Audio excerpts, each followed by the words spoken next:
Okay, guys, welcome back to Let's Get Freaky. Very excited because we've got a doctor in the house tonight. Dr. Chad, how are you, brother? Welcome to Let's Get Freaky, man. Hey, I'm great, and I really appreciate you having me on. I'm excited to chat about all things strangeness for sure. Yeah, it's an honor to have you here, man. And you're actually a doctor. Yeah, oh yeah, that's my day job. Completely erased away my 20s with medical school and residency, and my friends thought I vanished and was kidnapped for a decade. So yeah, that's the real deal. That's what I do. 40, 50 hours a week. That's my job. Wow, man. So doctor by day, ghost hunter by night. Yeah, yeah. Sleep is not something that's in my repertoire. So yeah, I Mm. picked a bad combo for that. What part of the US are you based in? So I'm in Utah currently, scheduled to change here in just a few months. But yeah, I'm in Utah. I've lived here my entire life, believe it or not. So my parents were from California. They moved up here to get out of LA. And then I was born and stayed up here, did all my schooling up here. And that kind of kept me here in Utah. I'm not a big skier, but I'm in Salt Lake City where we've had the Winter Olympics and the Winter Olympics are coming back. So skiing is a big part of culture for most people, but not me. But fortunately, we've got some decent paranormal locations, right in the vicinity of Salt Lake City, which really kind of kicked off um, our group and investigating and doing that whole bit. Awesome, man. Yeah, there's a lot of spooky locations near you. I know that. I know there's spooky locations everywhere. I think everywhere you look, you're going to find haunted places. I don't think there's any town that hasn't got haunted locations. I think it's all around us. I agree, and the more and more that I find other content like yours and watch other people, whether it's on YouTube or any of the major networks. Like you said, people are finding these paranormal locations just about everywhere, which I love. So it certainly makes for a good time, and so you don't necessarily have to travel too far to go find a good time. Yeah, absolutely, man. So I've been following you on Instagram for quite a while. Awesome content, awesome stuff. And I think you put a Bigfoot video out, and I was like, oh, because I love Bigfoot. I'm a big Bigfoot guy as well. And I was like, I messaged you straight away. And obviously Nice. that you was promoting someone else, I think, at that time. Yeah.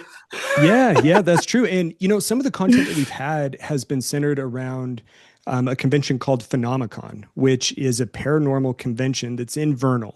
Now, Vernal, no one should know where Vernal is. Like, unless you are from Vernal, you should not know where Vernal is. But it's right by Skinwalker Ranch, which is a UAP hotspot. And, they've got their own television series, The Secret of Skinwalker Ranch. And it's really fascinating there, whether it's skinwalkers or UAP, like there's something going on up there. But they've really leveraged that into having a paranormal convention that has exploded over the 5 years that it's been there. And they've had some of the biggest names in the paranormal field that were there. And to get to your point, one of the things that really intrigued me with this recent expo just a month ago was Dave Schrader, Cindy Kaza, Shane Pittman. They were stars of Holzer Files previously. They have a new show that's out on Beacon TV. Now, I'm not affiliated with them at all, other than we purchased like an add-on event. You could have dinner with them at night as part of the expo, Oh, and they that's showed cool. us the first episode before it came out. And it was so exciting, number one, to see the three of them and just kind of see the camaraderie and how they act when a camera isn't there, which really is like a group of friends and people who are just thrilled to see the paranormal. Like they're very genuine people. But they showed us the first episode that they had, and it was awesome. And that's one of the pieces of content that I put out on the Instagram was talking about that. But it has, this is going to sound like I'm here to promote their show. And I'm in a way, I almost am because I love consuming paranormal content and I want good content to be available for me. Like selfishly, I want to be able to see it. So I want other people to watch it so it stays out there. But, it had great evidence. It had kind of a methodical way that they went through it. Cindy Kaza as a medium is great. I actually had a different experience with her that we could touch on later that really kind of blew my mind. And the show just fascinated all of us so much so that my wife, who was with me, who doesn't really like to watch the paranormal shows, like her paranormal extent is if is if Ghost Adventures happens to be on the TV when I'm there and she walks by, her role is to just poke fun at everything. Yeah. Their catchphrase that, what they're doing. And she just has a great time with that. But with this episode, she was watching and fixated the entire time. And just to show how much it drew her in. But part of that, and to take a step back and finally get to that point, is that, Bigfoot is really a big component of that phenomenon as well. And while it's something that here in Utah, there aren't many reports of Bigfoot or Sasquatch or any sightings there. But up towards Vernal, there start to get to be some sightings. And these Hmm. people come in from Expedition Bigfoot and they talk at Phenomicon as well. And it's really drawn me in to consume more of that content and be excited for it. And furthermore, I'm actually relocating to the Pacific Northwest early next year, which is a Sasquatch hotspot. And Yes. so That's the I, capital of Sasquatch. yes, and I'm very excited for that. And I think it's going to shift a little bit. Like, ghost hunting, so to say, as the term goes, or paranormal investigations really for me have centered around spirits and ghosts, but that will definitely be a part of content for us going forward. And so that Interesting. was a component that really spiked my interest and I think led to the post that you mentioned. Yeah, that's cool, man. Well, as I say, so so I admit I would have probably reached out anyway regarding the ghost stuff, but I saw the Bigfoot stuff. I got very excited. I messaged you, but then I Yeah. started watching your YouTube channel, Doctor Ghost Hunters, and it's awesome, man. It's I, awesome. I really appreciate that. And, we chatted just very briefly before we went on here. And I get a little bit oddly, in a weird way, insecure about the videos I put out because most of my life has been centered around very much a professional world of science and data driven practices and standard of care. I work in primary care. And so that's right up my alley. Like that's my entire life is consuming that knowledge and delivering it to patients to make sure that they're healthy and taking them through life. But on the completely other end of this is this spectrum of paranormal where there isn't a proven method that is reproducible that can give us reliable data. We can try, and some people have good techniques, and it's so different that it's what I absolutely love. But it's also like this clash in my brain of in my paranormal investigations, I want so badly for there to be a scientific method to it. And there just isn't that, at least we have found yet. And that for me is the excitement and the draw. And that's what I try to bring into those videos, but also the camaraderie that I have with my wife and friends and try to bring in some of that excitement and mix that together so that people can enjoy it. Say someone who's really excited and into the paranormal, hopefully they can see that there's some evidence or things that we debunk. Hmm. But also if their spouse or their partner wants to watch and they're not necessarily into the paranormal, we want to make sure that they can be a little bit entertained and have a good laugh too. So Yeah. that's kind of the goal of that content. But I certainly appreciate the No, kind it's word. awesome. It's awesome, man. You got thousands of views. It's a Yeah. lot of people are enjoying it. That's for sure. But Yeah. I think that's what people want is they want the fun side of the paranormal because there is a fun side to this sort of stuff, being scared and stuff. There's a dangerous side to it as well, I think.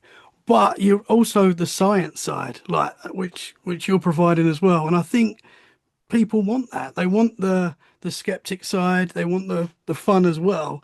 So the Yeah. mixture of it, I think, is what's so cool. It has been really fun exploring the science side of it. And for me, it's that unknown again that really draws me in. And I don't know what my view of this is going to be a year from now, 5 years or now, or even 10 years from now, because I can tell you that my view of paranormal has certainly changed from even a decade or two ago. So, one of our investigators on Dr. Ghost Hunters, his name is Jason. Now, I met Jason in medical school, and this was about 20 years ago to date myself just a little bit. And keep in mind at that time, at least within our small little culture here in Utah, the paranormal, like talking about that was kind of taboo. And especially when you get a group of 100 individuals in our medical school class where we're so focused on this other world, like paranormal was not a big topic of conversation, but it just so happened that our first year of med school, Jason and I happened to be sitting next to each other, and we were talking about sports and some other things that kind of drew us together. But we started talking about, oh, what are we going to do for Halloween? And then we started talking about some spooky things. And it's almost like when you're dating someone for the first time and you're like trying to approach a subject, you're like, I don't know how they're really going to react to this. And so I kind of mentioned, like, oh, yeah, like I kind of enjoy watching these ghostly things. He's like, yeah, I do too. And so that kind of sparked and took off into our paranormal and paranormal investigating. But it certainly, made for an interesting beginning. And, the other thing with Jason too, he is a physician as well. He's not a practicing doctor, but he is a physician. The two of us, as far as trying to bring in that scientific aspect, is our brains are always trying to put science into it. And so when we go on road trips sometimes to look at these investigations, oftentimes my wife and her friends and the girls, they'll be in one car and we'll be in another. And they always ask, like, what do you guys even talk about? I'm like, we just come up with theories of how we could apply science to the paranormal and how we could create things. And that's the beauty of it, right? And Hmm. I think that's why so many people enjoy it, because there isn't a specific right answer about it. Hmm. And you could come up with a theory that you may think is completely wild, but really, unless you go out and disprove it, at least in the paranormal, you can't really be told that you're wrong.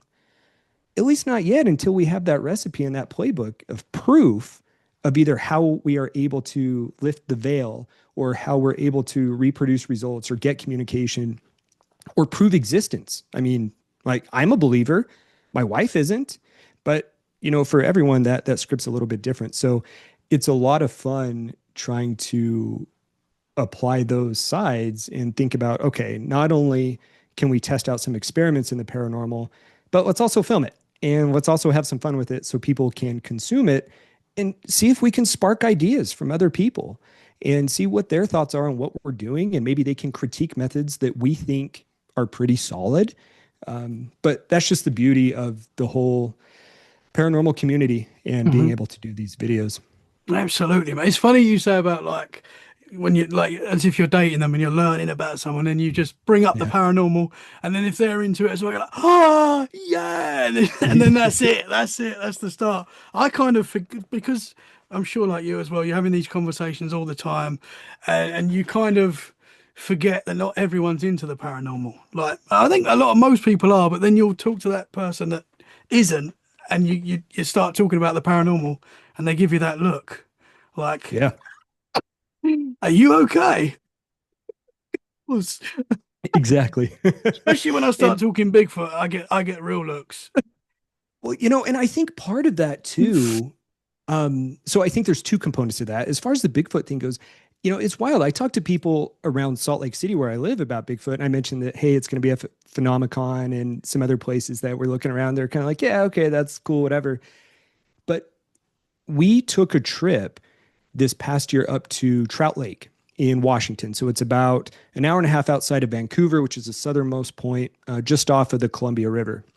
Now, Trout Lake is home to a ranch. I think it's called Iseti Ranch. Dave Schrader led us on to it one of the years that we were speaking with him, and it's a place that's a UAP hotspot, but it's also a Sasquatch hotspot.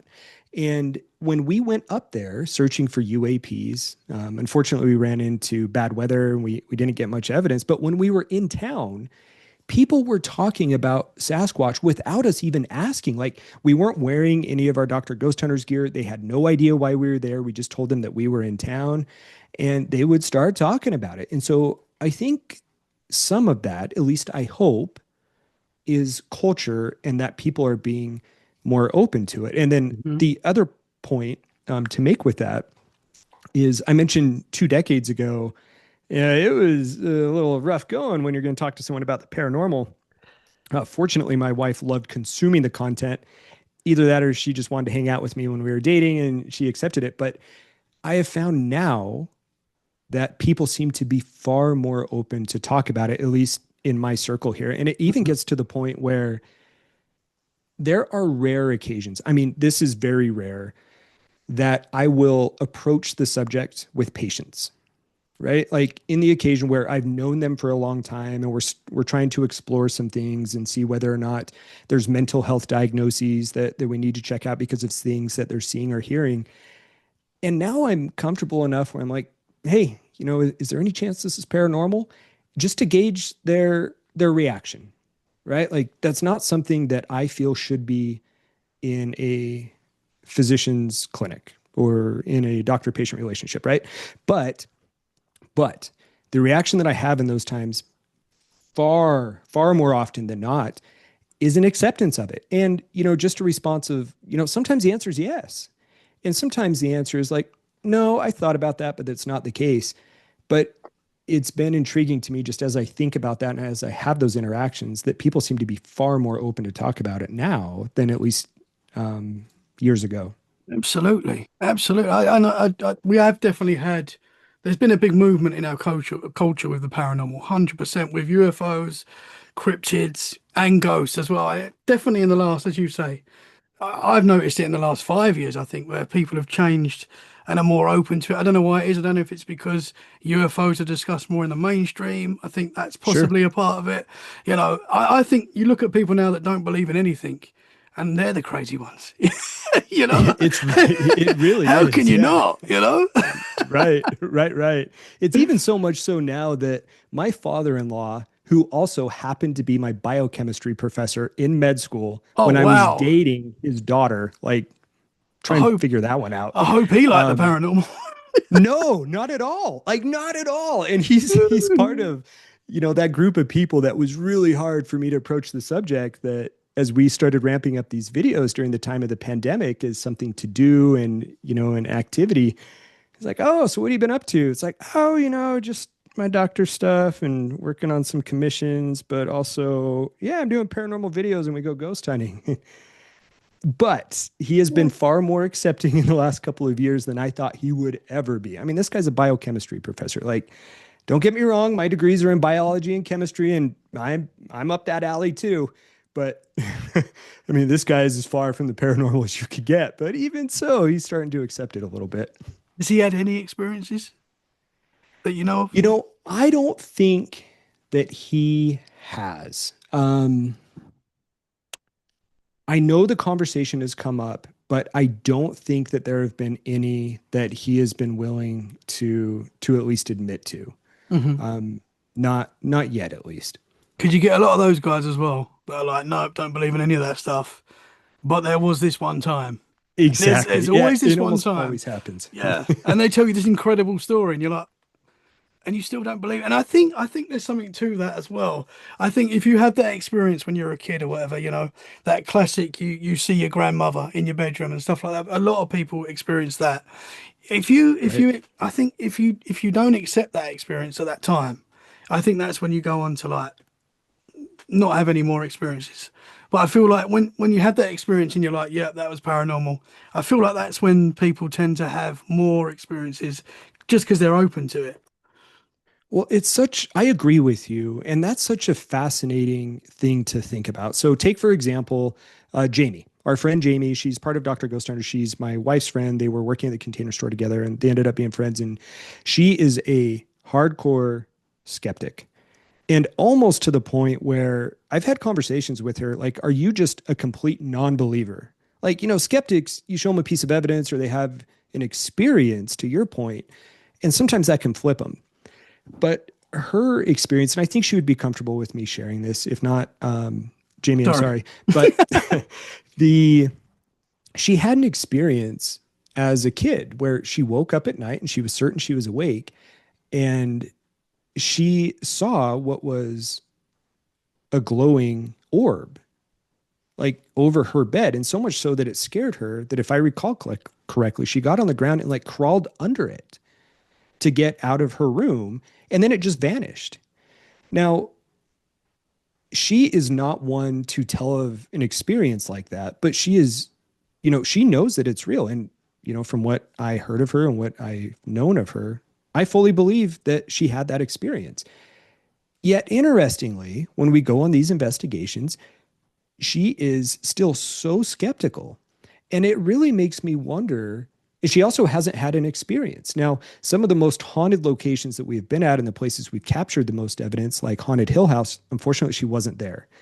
But some of our other even videos that you can see, like when we were at the Ritz Theater, which is like 60 miles west of Salt Lake City. It's this old theater. It's over 100 years old.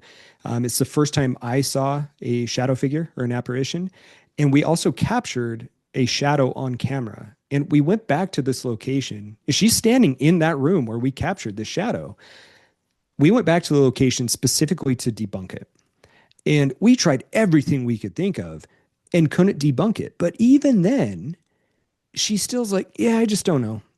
And it makes me wonder, to your point, if people mentally are closed off from being able to have an experience, will it in fact limit them from having more experiences? Now, I know she said that she had that one early in life, but later on in life, she's had nothing.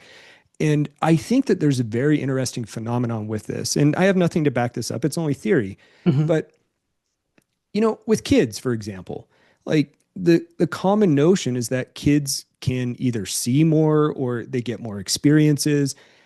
And I oftentimes wonder why that is. Hmm. Whether it's a developing mind, whether it's that they don't know what to be afraid of, or I apologize for the dogs. They get excited about That's all this. right. That's all right. They know I was just about to mention dogs and cats as well. The same. Yeah, yeah, exactly. And they're right on cue. And in fact, as a perfect aside, I've actually have a story about that with my dog. But it just makes you wonder with kids, what is there like? Is there actually some chemistry that allows them to be able to see things, or is it a mindset where they don't know that they shouldn't be seeing these things? And I wonder if that parallels what you said, where if people are just closed off about this, that they just won't have those experiences. Whereas on the other end of that spectrum, if you have a completely open mind and you don't know what you should or shouldn't be seeing, Hmm. if you're simply able to see it. Now, with dogs, as I mentioned, my dogs come ripping down here. I have a dog, Max, and I talk about him in one of the videos with the Haunted Hill House in Mineral Wells, Texas. I came home from that investigation where we had by far and away the most active investigation we have ever had. I mean, short of seeing a whole body apparition come out and shake my hand, it was the Whoa. most activity we've ever captured. Now, when I came home from this, we had a series of events that happened that I cannot explain. And again, this hits my other side of my doctor brain, trying to piece this together and even statistically thinking, what are the odds that these series of events happened that could just be explained away by chance? So, to go into this, I get home from that investigation. And I guess I should give a little bit of a background.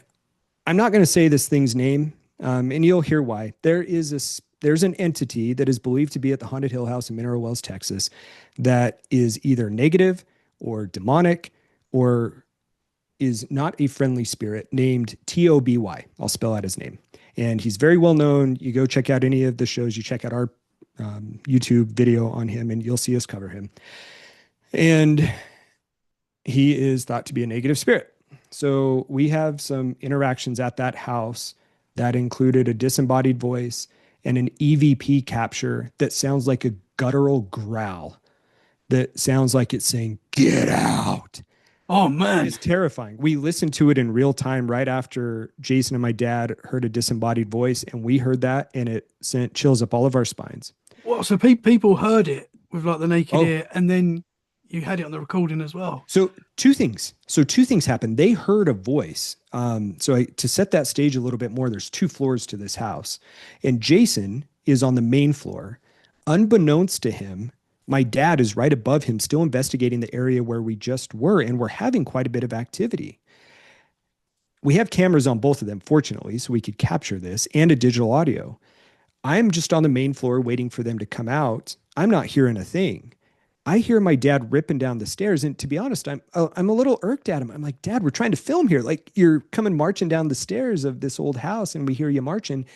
He comes up to me, and mind you, this is someone who used to mock me for watching Ghost Hunters taps back, 15, 20 years ago, because he was such a disbeliever. And he said, I just had something happen. You got to turn on your camera and film me.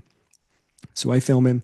He said, I was upstairs and I could hear Jason talking through a call and response session downstairs below me.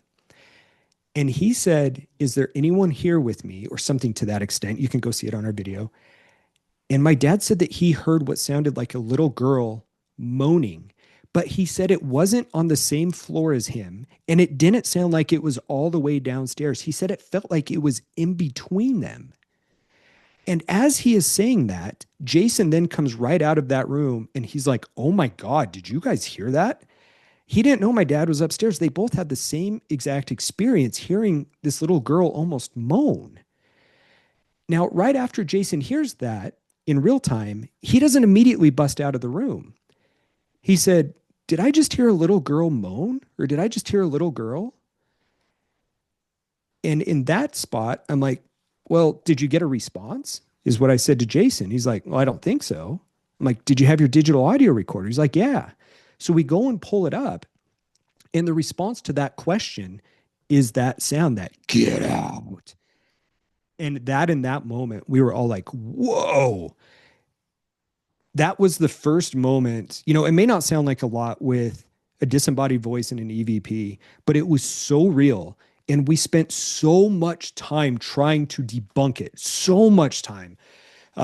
We practically flipped that room upside down, looking to see, you know, do they have a speaker in there? Do the cameras that they have set up in that house? And that house, I tell you what, for skeptics and people who make videos of trying to debunk locations, oh my God, these people have a field day with the Haunted Hill House because half the community is convinced it is rigged, that it is set up and it is rigged.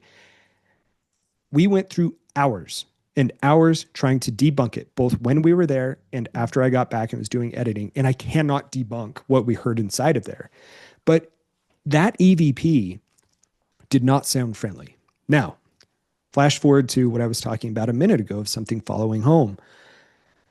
I get home that night. Now, Max, we've had Max for 2.5 years now. He was a rescue. He sleeps with my wife and I in the bed. He sleeps right in between us. Our door kind of faces out into the upstairs hallway. There's no one else in our home with the exception of our other dog. Never once since we've had Max does Max bark at night. Never. He is terrified of thunder, of fireworks, but he doesn't bark at them in the middle of the night. He just cowers. That first night that I get home from the Hill House, he wakes up in the middle of the night, staying in the bed, barking feverishly at the hallway. I'm like, okay, that's kind of weird. Like maybe he's just upset that I was gone. I didn't think much of it, to be honest with you. I am a very light sleeper. This dates back to my med school and residency days. Like when I used to carry a pager around with me all the time, like it just stuck in my brain that I just can't sleep because I'm always afraid that that pager that I don't even own anymore is going to go off. So I don't think too much of it, except the next night, the same exact thing happened.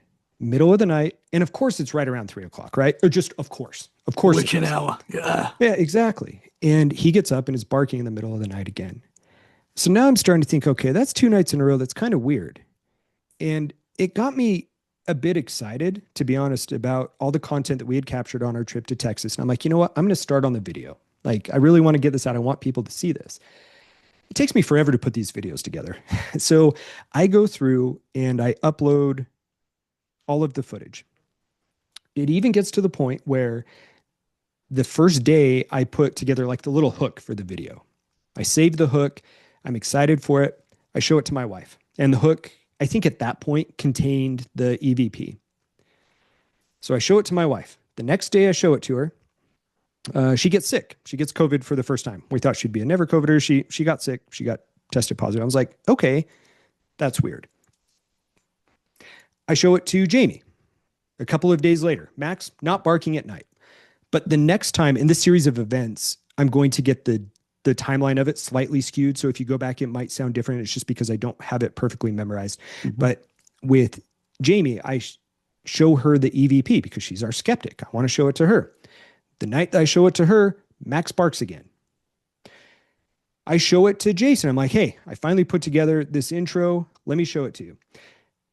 When I showed it to him the next day, the entire file on my Final Cut Pro, where I've been editing, is corrupt. Everything else is completely okay, but everything I just edited, the file was corrupt and I had to redo the whole thing. Oh, man. A couple days later, I played the video and the audio to my dad. And as I'm showing more and more people, and I know I'm mixing up the partners here, so bear with me on this. If you go back and watch it, just know that that original version I had written down. But Hmm. every time that I either played the audio for someone of that EVP, Max would bark in the middle of the night. And if I didn't do anything with the video, he would not bark. I put together another intro and sent it to my dad and Jason, fully expecting something is going to happen that night. I sent it to him like, hey guys, will you check this out? I just want to make sure that, it's capturing what we did and that you guys are excited about it. That night, no barking. Things were great. So I messaged the guys. I'm like, hey, did you guys by chance happen to watch that last night? Like I was kind of expecting something to happen and I had told them that. Both of them, hey, you sent it to us kind of late. We didn't watch it last night. We'll watch it today. Sure enough, they both watch it the next day. The following day, Jason has a wicked GI bug. To kind of call him out a little bit, because that's kind of the nature of our channel and our friendship, is he had it coming out of both ends, nonstop for a day. Sure enough, my dad watched it, and Max again is barking that night. And finally, at that point, I'm like, okay, something here is weird. So I start messaging the owners of the Hill House, who I got to know fairly well, and really I'm poking them about the cameras that they had set up in that room, because I really wanted to know if that camera could have made that voice. I want to know if they were on a speaker and projected that voice and faked that evidence that I'm hearing. Through that conversation, which I am very convinced based off the evidence that I have, that they do not have a camera system set up inside of that room that is even capable of two-way audio. But I start talking with him. I'm like, hey, by chance, does that thing TOBY ever follow people home? He calls me. He's like, hey, man, what's going on? And I start telling him, and he's like, you know what? We've had reports where people, when they leave this place, that weird things happen to them. And he starts telling me that, they have cases where a woman contracted atrial fibrillation, so like an arrhythmia of the heart. They've had Whoa. people who get sick afterwards. They get episodes where people feel like this thing follows them home. So immediately I say, enough's enough. I asked Sarah, who has sage, even though she doesn't believe, so try and put those pieces together. She sages me. Max has not barked at night a single day since then, and that was 8 months ago. Wow. Wow. But cut me off at any point here. Nah, This man. is just so unreal to me that it really opened up my eyes to a different part of the paranormal that I didn't know existed, until you have that experience, which makes you become the believer that things could follow you home. Hmm. So I'm at work and I start to tell some of my colleagues about the stuff that's happening. Weird stuff starts happening at work. And over the course of the last few months, I have had individual coworkers tell me, I haven't experienced any of this myself. I've had one coworker who used to be a part of Dr. Ghost Hunters tell me that she has seen a shadow figure walking in the hallway when she was the only one there at night. I've had a medical assistant who is preparing a room to give a vaccine to a patient. Our rooms have doors on both sides, so sliding doors, so patients enter one way and the caregivers enter another way. Both doors were closed. As she was prepping the vaccine, the paper on the exam table, we got that like really garbage paper that just isn't comfortable for anyone to ever lay on. She said she watched it become untucked and flip up in the air. She didn't know that I had a ghost hunting channel. She didn't know I was into paranormal until she started telling people about this experience. I'm like, you have to go tell Dr. Chad about this. One of our clinic managers swears that there is something inside of her office where she has seen the handle of her telephone, so like those office telephones, right? They're still plugged in with a cord, lift up and drop off the side of her desk. She's been at work on a weekend with her kids there, and she has seen her office door, which is like a 10-foot door. Like we have these really tall doors there, and they're heavy. Her and her child saw the door close on its own. And all of this starts happening at work. Now, it gets to a point where there was a podcast that I listened to that asks for people who have experiences to call in and leave these experiences. So I'll tie this back into the clinic here in just a moment, but just to set the stage, I had left a voicemail for them at one point telling them about this experience. I'm like, hey, people need to know about this. And honestly, I want to know if other people have had experiences like this. So sure enough, it's one of those where you leave a voicemail and then they write you back. Sure enough, she writes me back. She's like, hey, Chad, loved the first part of your voicemail, but the file was corrupt. Can you send it again? So I'm like, okay, this had to be user error, right? I'm like, this had to be on me. So I go back into my email and I play exactly what I had uploaded. For me, it worked perfectly. So it's not that I uploaded a corrupt file. For her, it didn't work. So she listens to it. About a week later, she gets back to me. She's like, hey, we'd love to have you on the show to talk about it a bit more. But to be honest with you, ever since I listened to it, I've been having this shoulder pain that hasn't gone away. I'm like, get out of here. And Oh as she's my. inviting me on the show, she's sending me this invitation through email, which I'm opening at work. And I'm like, oh, okay, yeah, this is cool. Let's go talk about it. Get this. I badge out of my desk to go into a patient room. I walk into a patient room. When I come back out, my medical assistant looks at me and she's like, my name, my last name in the medical record system, which is this very well established medical record system, just switched back to my maiden name and I can no longer propose medications to you. I have not used my maiden name ever in this medical record system. And I'm like, what in the hell is happening? Like, what in the world is happening? So I badge into my computer, and the only time it has ever done this, the screen on my computer just starts flickering, almost like it's a strobe light. Like if someone were having an aura before a seizure and just seeing lights all over, that's what my screen did. And this was within a span of about 15 minutes of each other. And I just have no idea what happened. And it just so happened to be after I talked about that spirit from the Haunted Hill House, TOBY. Man. So that is an extremely long way of saying, yeah, you know what?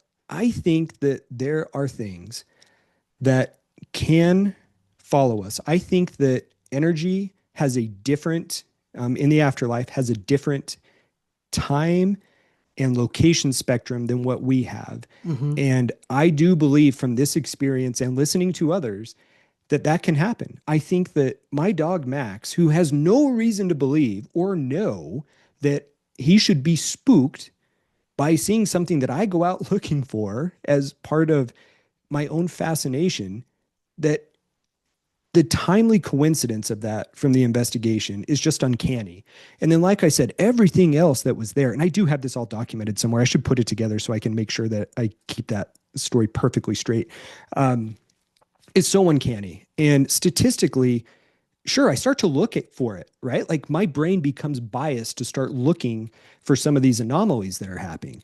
But I try to be so objective about these things because I want to make sure that I'm not being influenced by my own fascination with the paranormal. And with each one of these instances, I cannot explain what in the world else could account for all of this. And the chance that this just happened by chance after every time that I talk about him would happen. Now, because of that, I got into stones and wearing stones for protection. And so anytime that I know a conversation is going to come up where I'm talking about paranormal, even if it's in the clinic, this is not something that might seem to be the most professional, but I wear them. It And for looks me cool. and They look cool though. my, well, I appreciate it. And I think for me and just my belief, like the only reason I mention that is that I hope I'm portraying enough where my professional life and my work is by far and away as a doctor, like the most important, prideful work that I do. Hmm. But also, there are so many other things that I can't explain and can't debunk that I truly believe it is bleeding over enough where it needs to bleed over into what I do during the day. And that experience is just wild. And I think that to fully tie this home, when you have those experiences, and even if you can be open minded to things happening to you, whether you want them to be happening, whether you're looking for them or not, those things can happen. Hmm. I didn't think it was possible for something to follow me home. I heard people say that. And looking back on it, like I said earlier in the show, where my beliefs will probably change a year from now, a year ago, I would say, you know what? That seems kind of silly because I can't explain from a physics standpoint how something can be there and here at the same time. How can that happen? And I think I'm completely foolish and naive. And I think that Wow. I don't understand a lick of what's happening. I think that the physics behind it is fascinating. And I just can't wait for the day where I believe that physics is going to be able to explain a lot of these scenarios that I Mhm. just went over. Wow, man. That is So that's a fascinating. lot. That is fascinating, though. I mean, I don't believe in coincidences anymore. There's too many. Yeah, As you say, with everything that you experienced there, to say chance, it just can't be. There's just so much there. And the fact that your dog's reacting, every time someone's watching the video and stuff, I mean, that is wild. Do you it think that your is. dog was seeing TOBY? Yeah, I do. I do. Um, Bro. Interestingly to me, so this this entity, I think about it a lot, right? Like I run, it's a good way of stress relief for me, but also when I run, it's also when I think. It's how I become creative with videos and want to put together videos and how we can test different theories through investigation. But I think about what that could have been quite a bit. Interestingly, at this most recent Phenomicon, to bring it back to this, and again, I have no affiliation with Phenomicon either. It's just a paranormal community where I think it's a bit more open to be able to talk about that and have more experiences. Um, there was a booth that had intuitive art. It was again Cindy Kaza who does it. She just says like, "Hey, things come to me," and she uses wax, I think melted wax, and then blots it on paper. I walked up to her table, just really I wanted to go talk to her and meet her. But sure enough, one of the first things I saw, she had some of those things out there, is what in my mind this thing looks like. And it's sitting right there on her table. And I'm like, you got to be kidding me. So maybe stupidly, I bought it and it's at home. It's upstairs in my office. Um, Interesting. and again, this is so fascinating to me. And I have no proof of what this is. Is it that this thing is forefront on my mind because I can't explain it? So then, as I go to a place that is centered around the paranormal, is the psychology of my brain looking for that, whether it's consciously or subconsciously? Maybe, like that's possible. We know medically that that can happen. Or is it another one to add to the list of weird things that have happened ever since I left that Hill House? And I don't know what the answer to it is. Um, the more I talk about this, the more it makes me shake my head about it. But it fascinates me enough to the point where we're going to go back there in just over a month from now. And I don't know that that's a great idea, but again, I am just so fascinated by whatever is happening there that I want to either find proof that somehow all of this is fake, Hmm. or more likely, and what I believe, see if I can gain more evidence, as more insight into how in the world this happens, because Wow. that is just the biggest fascination. I think what draws people to paranormal. Yeah, absolutely, man. That's wild that you bought the picture because it's. I mean that only you can know why you bought the picture. Can I ask you what it looked like? What Yeah, sure thing. TOBY And looks like? yeah, so what I have, and I might be able to pull this up here. I've got it on my phone. Let me see if I can transfer it over just as we talk, because I think I had a picture of this. In my mind, what this thing looks like is a bit of a distorted face with eyes that certainly seem to be peering and looking at me or at whoever it is, but the face does not have full human features, but is humanesque. Um, the other hard part about this is there is a picture that someone captured, like an actual photograph of the Hill House of what appears to be this entity peering out from a doorway. And it's wicked looking. I mean, it has two eyes, it has a very sinister smile, and it's very possible that that has influenced in my mind what this thing is. Wow. But So did you let see that me picture before? I did. I did. Whoa.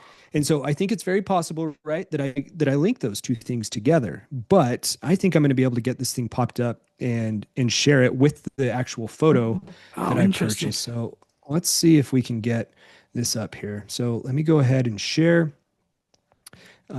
This should be able to do it. So let me know if you can see that. Yes. Oh, Okay. wow.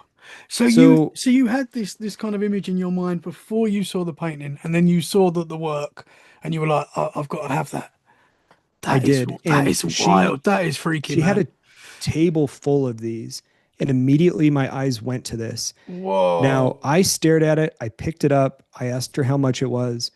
I even sat it back down because there was a lecture that was starting, and our seats were just right out in front of her booth. So it's like a large um, inner stage, and the booths are just set up on the outside of it. So we were just seated right there.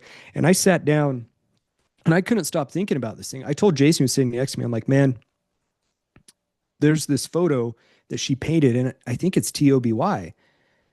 And I just had to have it. And I immediately went back and purchased it. And again, I don't know if it's a good idea, but in my mind, for me, what I see is a couple of eyes, a Mhm. little dot for a nose, and almost a disfigured mouth and a disfigured head. Yeah. And certainly it's that disfigured head up here I mean, to me. I can kind of see, and I don't want to put like this is just my perspective. No, please do. Please It do. looks kind of like a little boy. I kind of see like a little boy's face.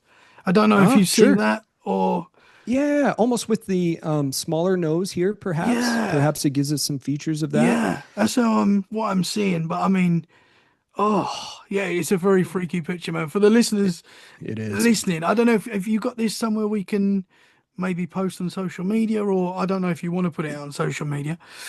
But I for the think I do listeners, have it up on the Instagram. I think okay. it's up there. So I'll put Yep. links in your Instagram so people can go right now or when we finish talking and look at that because it's a very interesting picture, man. It is freaky. You haven't got that in Yeah. the bedroom, have you?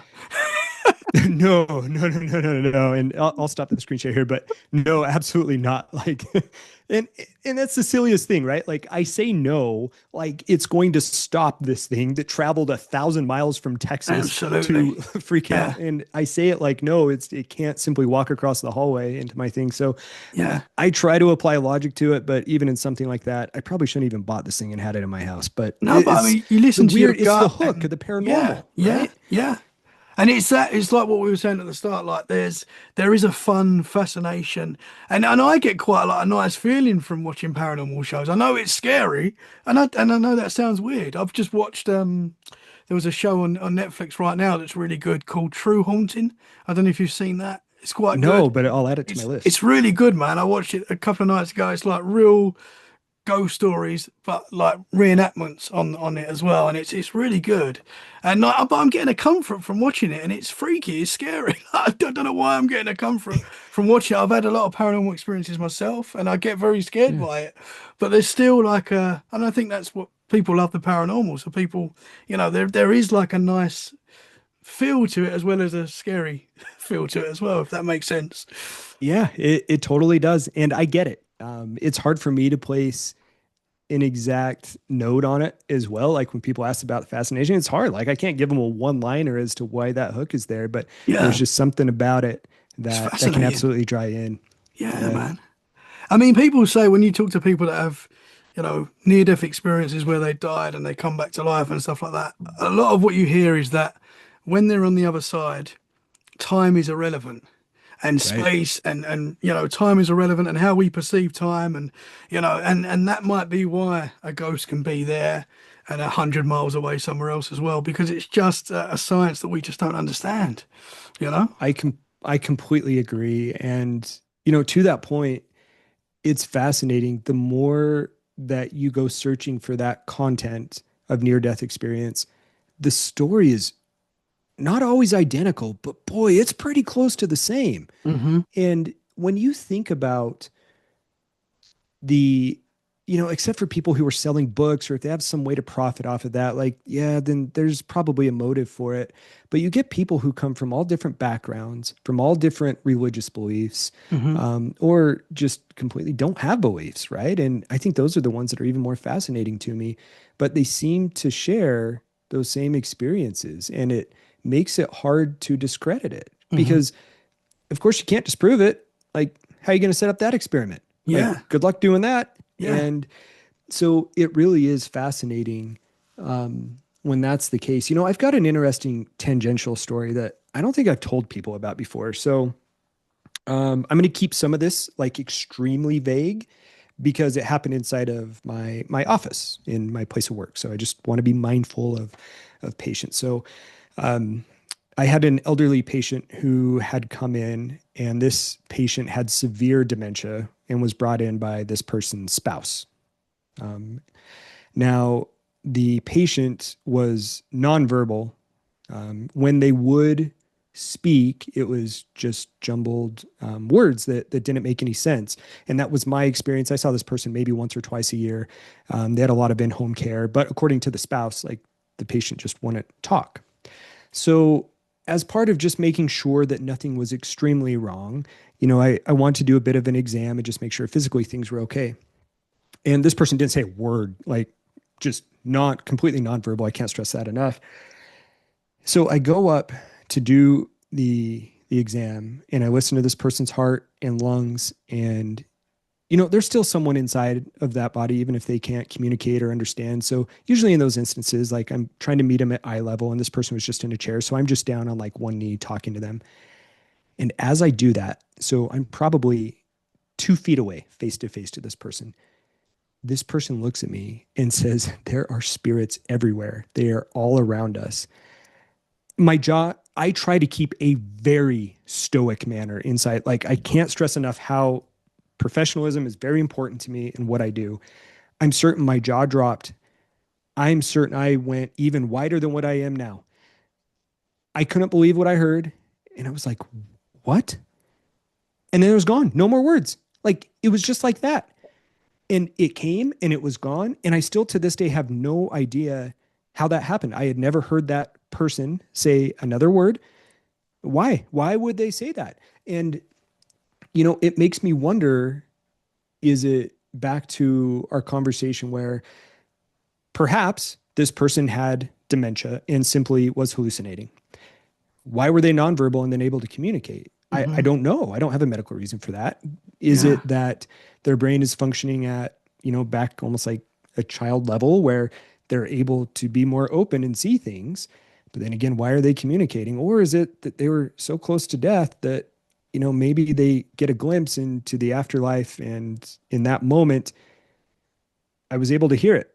I'm almost Wow. certain, at least to my belief, that the person like physically said it. I'm nearly certain I heard it with my ears and not just, you know, heard it inside. Um, Wow, man. but it was a very weird experience. And it makes me wonder if end of life and near death experiences, if there's some overlap with that as well. Yeah.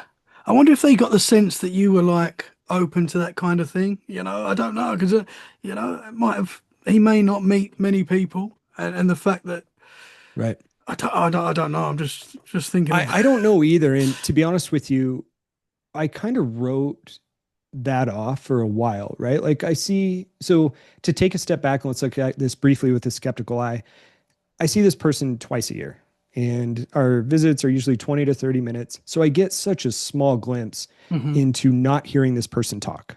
Now, it doesn't mean that this person isn't talking the rest of the time and that their spouse is just really discouraged with their care and saying, hey, you know, or with their progress in life and saying, yeah, they almost never talk. And maybe they do. And maybe it just so happened to be in that moment that something came out that I took as like an oh my God moment.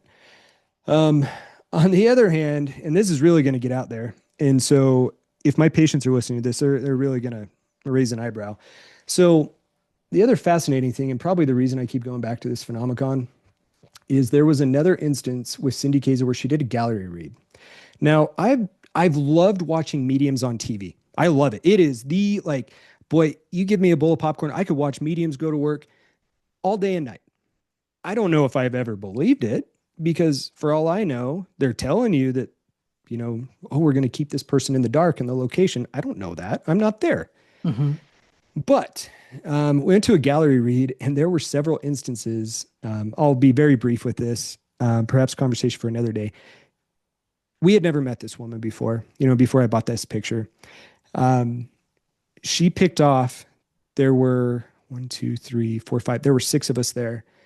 Out of the six of us there, there were two or three, depending on who we ask, direct instances where she called out spirits that directly applied to us in the room with details that there is not a chance in the world she should have known. And one of those, I'll feel comfortable sharing my story, where I think she picked off my grandpa.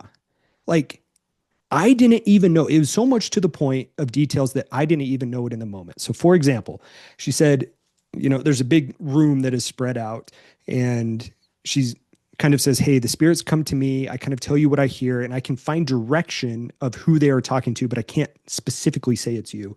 So she comes over to our point of the room. There's 70 to 100 people in the room. She looks over here. She's like, I'm getting someone. Jerry is the name. And she's like, no, Ben and Jerry's. She's like, no, the name is Jerry, but this person loves ice cream, Ben and Jerry's. Now, my grandpa, who has passed away on my dad's side, his name is Jerry. He very much loves ice cream. I don't know if he ever ate Ben and Jerry's, but he loved ice cream. That's where I get my love of ice cream. And so she said, this person hated doctors, which gave me a chuckle because my grandpa did. He loathed doctors, which always made me laugh. This person hated to take medications. Yep, checking all the boxes. She said, this person had cancer at the end of life, but didn't know it. And I was like, no, my grandpa didn't have cancer. Like, I don't think it's him. And the Ben and Jerry's didn't really hit. You're supposed to raise your hand if you get a hit. And that's how she starts communicating with you. So I didn't raise my hand because there were two things that were no's. She said, yeah, there was cancer at the end of life, but also there is someone in the family who is directly involved in healthcare. And through that, I'm like, God, that's kind of weird.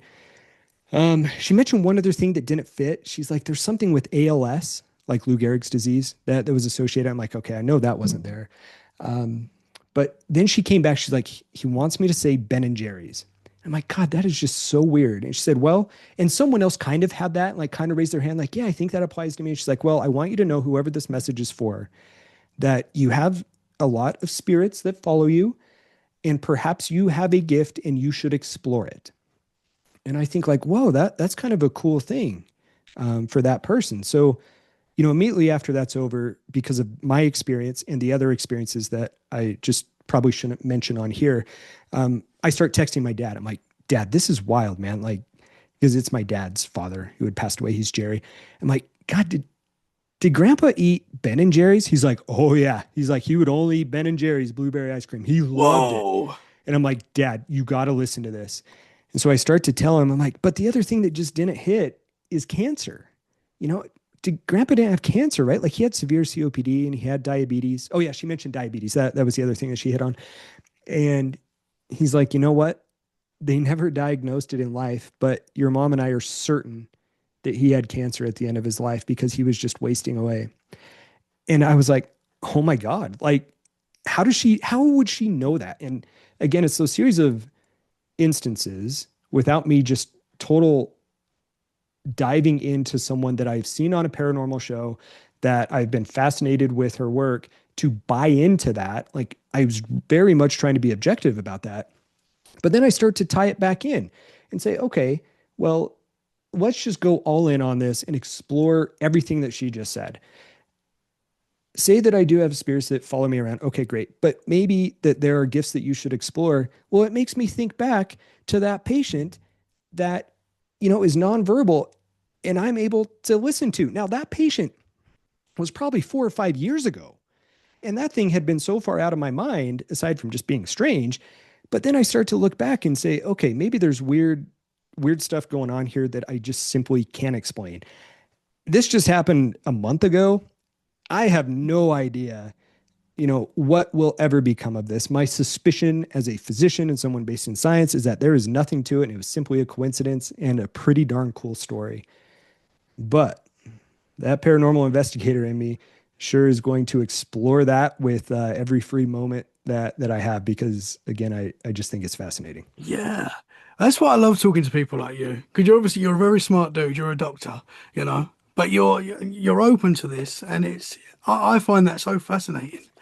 It's And such a mind twist. It really is, trying to combat those two worlds. And they don't necessarily need to be combative. And I think that's where, honestly, if I'm being critical of myself, like trying to do a better job of, there's probably some sort of blend and overlap, like a Venn diagram of those two worlds, right? Hmm. Like both can exist, but boy, I just want to find out where that overlap is. Yeah, absolutely, man. I've got to ask you because you mentioned earlier, and I've written it down, so I was not going to forget it.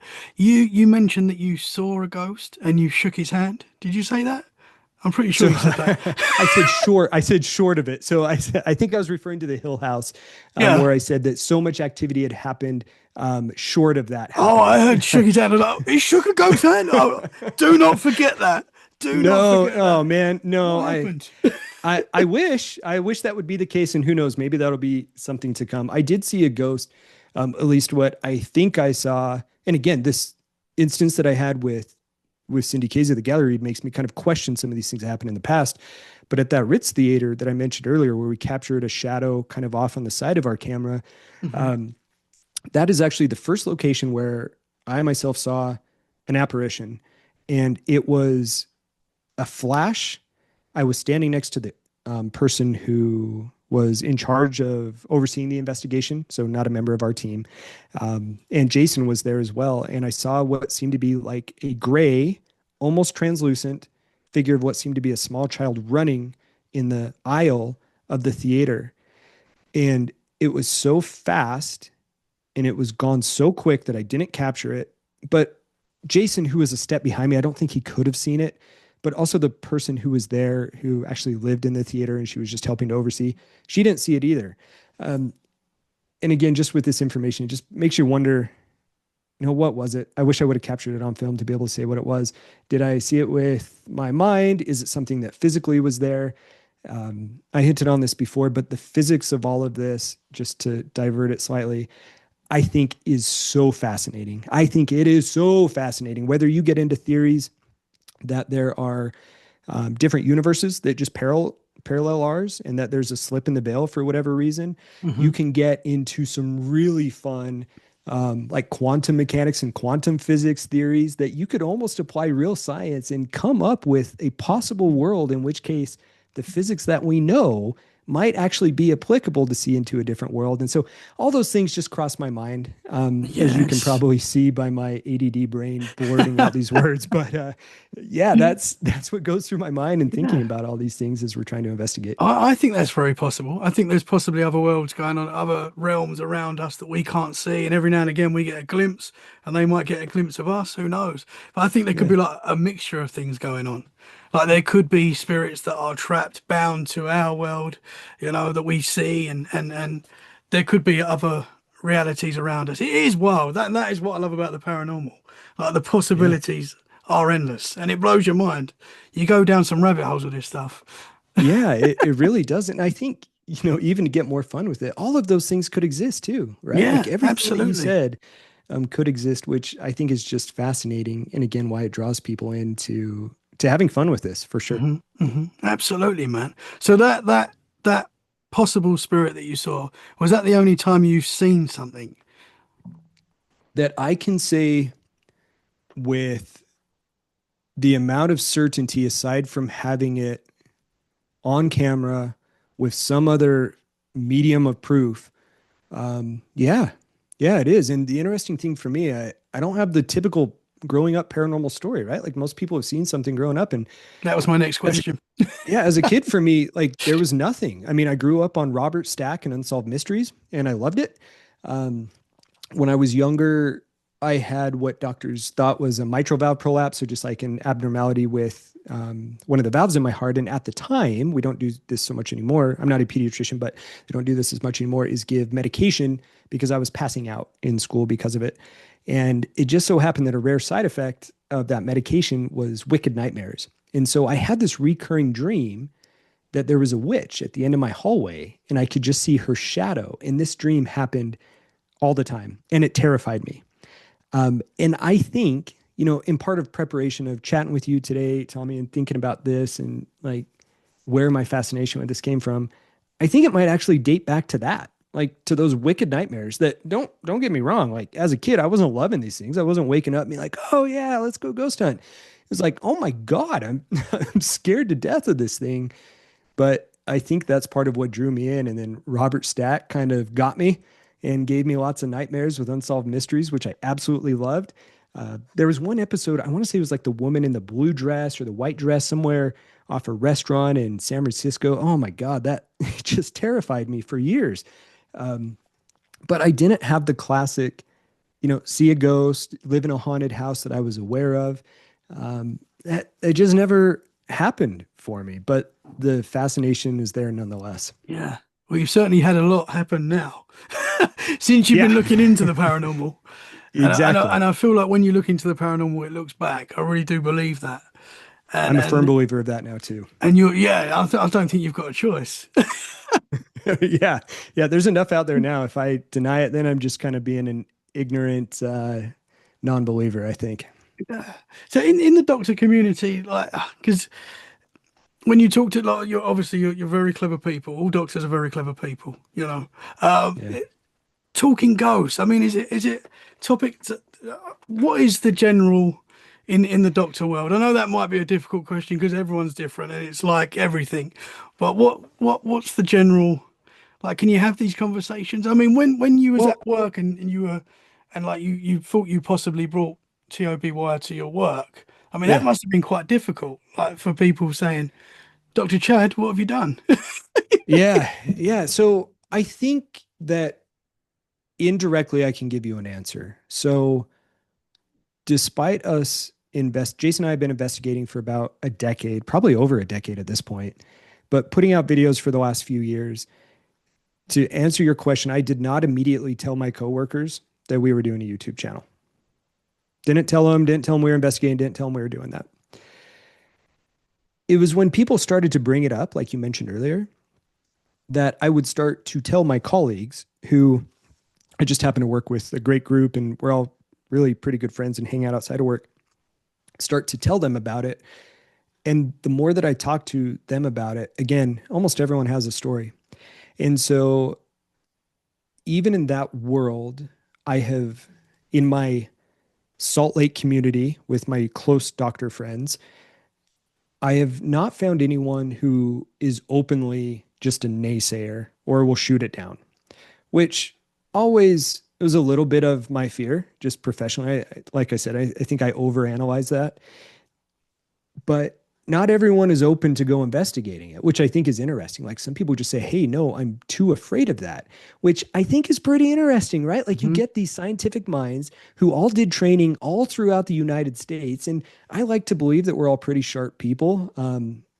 Don't get me wrong. Like I'm an idiot outside of work. Like I'm just a normal dude, but we're pretty sharp people. And even when it gets to the point of people saying, hey, you know, I don't want to go investigate because I think some of that stuff's real. That exists. Now, there are other things that I'm involved with at like the state and even national level within the doctor community. And I'm yet, probably just due to my own odd insecurities about talking about it, which I don't know why, but I haven't quite approached the topics with some of the commissions and boards that I'm at the national level. So maybe that'll be a goal of mine for the next year, and then I can Yeah. give you some better answers nationally. Yeah. Interesting, man. Because you guys, you're very close to life and death. Like what you're Yeah, seeing it every day. Like, do doctors pick up on that? Like, is there a lot of paranormal that happens when people? Because I've talked to nurses that will say that when someone's about to pass, things happen that are very paranormal. Like they often yeah. see things, and you can put that down, I guess, to like medication sometimes. But people often describe seeing family members coming in their room and stuff like that. Do you see a lot of that? Do you hear a lot of I that? I hear those stories now. I think that some of them are secondhand because the location of where I work. So I work in primary care outside of the hospital. So we're not always acutely there as opposed to like during training when we're in the hospital and experience that death firsthand. And so I don't think you get immediate those stories that are there. But some of the friends that I have who do work in hospitals or that I worked with as nurses, yeah, they have those experiences. And I think that as a physician, I can say this for all of my colleagues. We all have these bonds that happen with our patients and even with their families at the end of life, especially working in primary care. And you get to hear and share so many experiences, so many emotions that, yeah, the consensus is that we all seem to have similar experiences, and I don't think that that's coincidence. Even though it's not the patient, coming back to visit us, at least I don't know that. Maybe that's what's in my clinic right now. I don't know, but while that may not be happening, I do think that it's fascinating that the emotions, the stories, and everything else that's experienced seems to be a very common thread that's experienced in our community. Mhm. Interesting stuff, man. Yeah. Dr. Chad, I have loved talking to you tonight. It's been super interesting. Thank you so much, man. Yeah. And again, thanks for having me on. I Oh, it's appreciate a it. I, pleasure. It's a I pleasure. love chatting about this stuff. Hopefully, the first of many conversations. I'd love to get you back on and talk more. I feel like we can talk a lot more. Can you tell the listeners where they can find you and your awesome YouTube channel? Yeah, sure thing. So over on YouTube, we're at Dr. Ghost Hunters. You can find us there. We do try and put out some videos, not only that are investigations, but we've tried to debunk some of the common paranormal equipment as well. And a lot of people find that pretty fascinating. So you can check that out at Dr. Ghost Hunters. I'm also active on Instagram at Dr. Ghost Hunters. You can always email us at Dr. Ghost Hunters LC. So it's Dr. Ghost Hunter SLC, like Salt Lake City at gmail.com. And honestly, any question, anything you want to chat about, you got a location, you want to bounce something off of us. As you can see, I love this stuff as much as I say that in the doctor world, I get a little hesitant to talk about it. I could talk about it all day. And if people made it to this point of your show of listening to me ramble, they could probably experience that. And I'd be happy to interact with each and every one of you out there. Awesome, man. You're a cool dude. You're a cool doctor. If I would love my doctor to be like you, man. So thank I you so appreciate it. much. Hopefully, the first of many conversations, and let's do it again soon. Hey, that Thank you sounds very, great. thank you very much, man. Guys, we hope you've enjoyed the episode. If you have, share it where you can. That is a great way to support the show. And we'll be back very soon for more freaky conversations. In the meantime, stay safe and keep it freaky. Bye for now. Thank you very much, sir. Yeah, thank you. That was great. I had a great time. I appreciate it.